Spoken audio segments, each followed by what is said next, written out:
너무나도 많이 들어본 이름입니다. 루시드 모터스. 우리 루시드가 이제 곧 출시가 될 것이다. 이제 출시가 돼가지고 사람들이 사가고 사람들이 인도를 받고 그 다음에 그거를 도로에서 달리게 될 것이다. 이 루시드에 대해서 우리가 더 알아보지 않을 수 없죠. 오늘의 제목, 루시드. 우린 꿈을 꿀 수 있을까?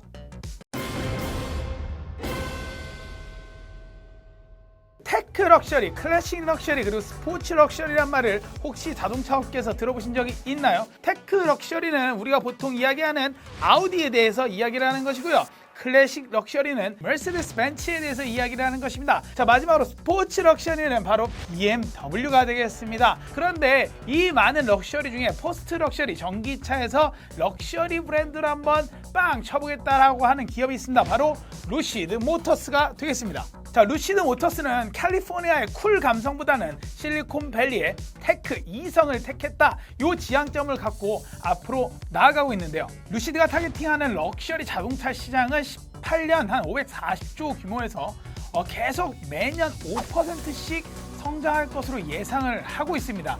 이에 루시드는 2030년도에 50만 대의 차를 생산해서 그 럭셔리 시장에서 4%를 차지하겠다라는 목표를 제시했는데요. 테슬라가 2008년도에 처음으로 자동차를 생산하겠다라고 선언을 하면서 2020년도인 지금 상반기에 39만 대 정도를 팔았으니까요. 앞으로 10년 뒤에 한 9년 뒤가 되겠죠. 9년 뒤에 루시드가 50만 대를 생산하겠다라는 포부가 그렇게 느린 숫자는 아니고 굉장히 합리적으로 다가간 숫자가 아닐까라고 생각을 합니다. 자, 루시드는 2007년에 설립된 아비타라는 회사로 시작을 합니다. 아비타라는 회사는 전기 레이싱카에다가 배터리 팩과 파워트레인을 공급하던 회사였으며 2016년도에 루시드 모터스로 사명을 변경하면서 전기차 사업에 뛰어들게 됩니다. 리프라는 이야기를 혹시 들어보셨나요? 루시드 일렉트릭 어드밴스드 플랫폼. 자, 전기차들은 모두 본인들의 플랫폼을 갖고 있죠. 자, 이 기본이 되는 플랫폼을 루시드에서는 리프라고 이야기를 하고 있습니다. 리프에 사용되는 모터와 배터리 팩, 트랜스미션, 소프트웨어까지 모두 루시드가 직접 제작한다는 사실. 딱 한 가지. 자, 배터리의 셀만 LG 화학에게 공급받고 있고 최근 들어서 삼성 SDI와도 계약을 했다라고 합니다. 자, LG 에너지 솔루션은 루시드 모터스의 21700 원통형 배터리를 제공하고 있는데요. 이는 기존 18650 대비 용량이 50% 높다라는 사실. 자, 용량이 높다라는 거는 이미 제 채널을 많이 보신 분들은 거리가 더 나가겠다 당연히 생각할 수 있으시겠죠?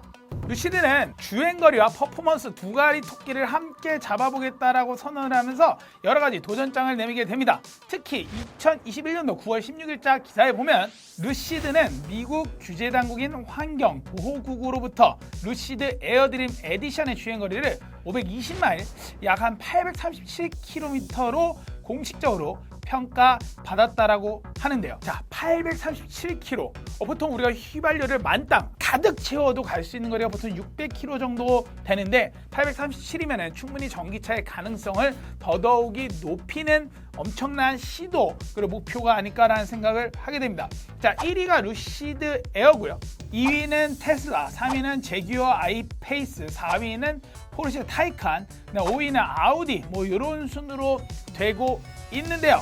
공식적인 발표 충분히 호재로 작용할 수 있겠죠. 그리고 호재로 실제 작용을 했고요. 두 번째는 인하우스 파워트레인 기술입니다. 즉 루시드가 직접 만들 수 있는 파워트레인 기술로 인해서 본인들이 스스로 디벨롭하고 앞으로 나갈 수 있는 이 큰 장점은 아마 루시드가 다른 전기차 업체보다 기술의 발전 속도를 빠르게 할 수 있는 하나의 중요한 포인트가 아닐까라고 생각을 합니다. 아쉽지만 루시드는 본인들의 자율주행에 대해서는 다소 적은 어나운스를 발표하고 있는데요. 그 부분이 조금 위크 포인트가 아닐까라고 생각은 하고 있는데요. 하지만 제가 조사를 하다 보니까 유진 리라고 하는 우리 현대 출신의 루시드 모터스 에이다스 자율주행 부문 수석 이사가 있기 때문에 저는 기대를 엄청 많이 하고 있습니다. 자, 세 번째 판매 방식 또한 이들은 애플과 같이 애플 스토어처럼 대도심에다가 쇼룸처럼 만들어 놓은 여러 가지를 하고 있고요. 또한 네 번째 충전 방식 같은 경우는 테슬라는 테슬라 자체를 고집하지만 루시드는 파트너십을 통해서 충전 인프라를 늘려가고 있다는 사실. 테슬라는 초반에 어쩔 수 없이 전기차 충전소를 구축하는 데 돈 썼다라고 하면은 루시드는 현재 전기차 충전하는 업체들과 파트너십을 맺고 있기 때문에 거기에 들어가는 비용이 그래도 아껴질 수 있고 그거를 기술에다 쏟을 수 있기 때문에 테슬라 초창기보다 훨씬 좋은 환경이 있지 않을까라고 생각합니다. 하지만 역시나 루시드의 가장 아킬레스건은 양산이라는 이 부분이 되겠죠. 테슬라도 모델 3를 양산하다 거의 도산을 할 뻔했었고요. 패러데이 퓨처라는 전기차 업체 또한 양산을 하다 결국은 실패를 맛봤는데요. 현재 루시드도 이 양산에 대한 말들이 굉장히 많습니다. 두 개 공장에서 양산 관련된 여러 가지 작업들을 하고 있는데요. 자, 두 가지가 있습니다. LPM과 AMP. LPM은 루시드 파워트레인 매니팩처링이 되겠고요.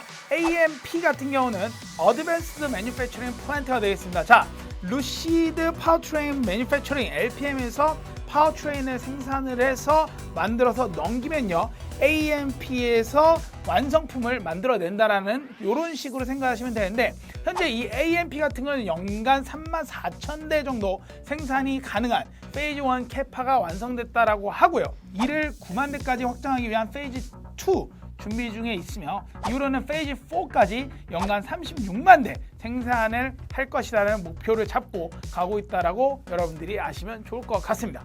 자, 10월 달에 루시드는 캐나다에 진출을 하게 됩니다. 밴쿠버에 본인들의 10번째 스토어를 오픈을 하게 되었는데요. 이후로는 아마 북미를 이제 오픈을 하고 있으니 유럽, 아시아까지 그 확장을 계속 해나가리라고 봅니다.